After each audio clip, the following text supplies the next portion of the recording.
रमेश एक गरीब bike mechanic था। दिन भर ग्रीस, तेल और धूल में लथपथ रहना उसकी जिंदगी थी। हाथों की लकीरों में अब ग्रीस बस चुका था और नाखूनों के नीचे काला मैल उसकी पहचान बन चुका था। लोग अक्सर मजाक में कहते, अरे रमेश, तुझे तो साबुन भी हार मान गया होगा। वो बस हल्की मुस्कान दे देता, क्योंकि उसके पास जवाब नहीं, जिम्मेदारियां थीं। संघर्ष की शुरुआत उसकी दुकान कोई बड़ी वर्कशॉप नहीं थी। सड़क किनारे एक पुराना टीन शेड, 2 औजार और एक लकड़ी की बेंच।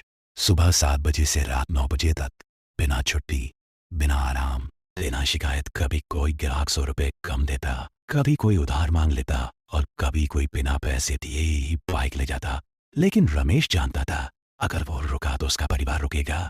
सीता अक्सर कहती, इतनी मेहनत मत किया करो, शरीर जवाब दे देगा। रमेश हंसकर बोलता, शरीर थकेगा तो क्या हुआ।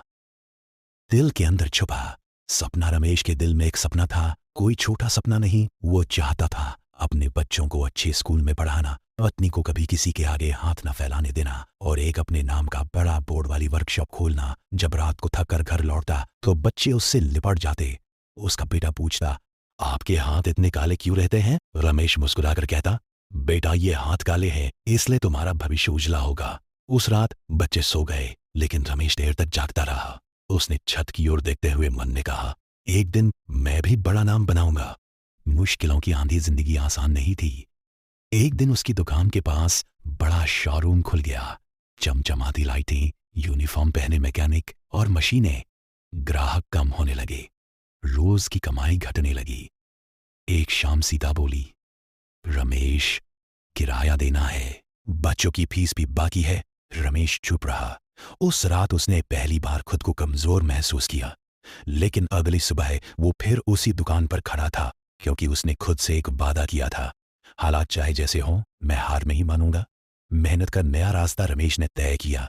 वह सिर्फ बाइक ठीक नहीं करेगा, बल्कि सीखता भी रहेगा।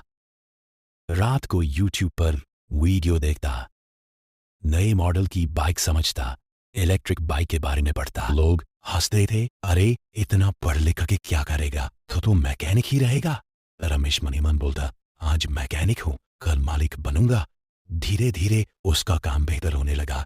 लोग दूर दूर से आने लगे, कहते थे, अगर बाइक रमेश ने ठीक की तो भरोसा रहता है। पहली जीत एक दिन एक बड़े ट्रांसपोर्ट मालिक की बाइक खराब हुई।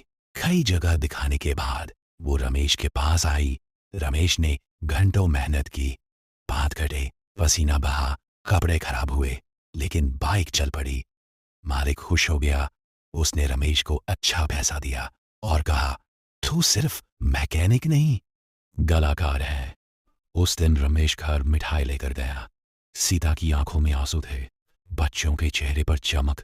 रमेश ने मन में सोचा, हाथ गंदे थे, लेकिन आज मुंह मीठा है। सपनों की उड़ान समय बदला। रमेश ने छोटी सी वर्कशॉप किराए पर ली, अपने नाम का बोर्ड लगाया, रमेश ऑटो वर्क्स। अब वो सिर्फ काम नहीं करता था, वह दूसरों को काम सिखाता था। कुछ लड़के जो बेरोजगार थे आज उसके साथ काम कर रहे थे। आय बढ़ी, कर्ज उतरा, बच्चे अच्छे स्कूल में जाने लगे। सीता अब दूसरों के सामने सिर ऊंचा रखकर चलती थी। अंतिम सपना पूरा हुआ। एक दिन रमेश अपने परिवार को लेकर नए घर के सामने खड़ा था। पक्का मकान, सामने छोटी सी कार खड़ी थी। रमेश अपने निकाह के पास खड़े हुए सुकून की सांस लेता है। चेहरे पर संतोष और हल्की मुस्कान है। शाम की सुनहरी रोशनी, उम्मीद और सफलता का माहौल, मेहनत का मीठा फल।